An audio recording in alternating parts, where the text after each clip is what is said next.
இன்றைய தினம் தமிழக சட்டப்பேரவை விதி 220 கீழ் அனைத்து இந்திய அண்ணா திராவிட முன்னேற்ற கழகத்தின் சார்பாக ஒரு உரிமை பிரச்சனையை அவைக்கு கொண்டு வர நாங்கள் அனுமதி கேட்டோம்.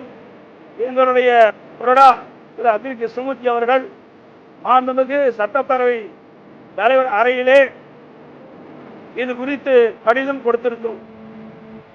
அரசின் தனி தீர்மானத்தில் இடை சேர்த்தல் திருத்தத்தை செய்ததை அவையின் கவனத்திற்கு கொண்டு வருவது தொடர்பாக இந்த உரிமை பிரச்சனையை அவையிலே எழுப்ப வேண்டும் என்ற அடிப்படையிலே கடிதம் கொடுத்திருந்தோம். ஆனால் பேரவைத் தலைவர் அவர்கள் அவரில் இதை எடுக்க மறுத்துவிட்டார். எங்களை பேச அனுமதிக்கப்படவில்லை.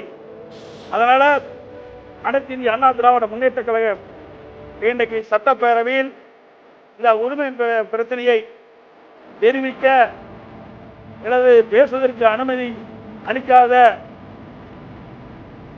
சட்டப்பேரவை தலைவரை அனுமதி அளிக்காத காரணத்தினாலே அவையிலிருந்து நாங்கள் வெளியிடப்பட்டிருக்கிறோம்.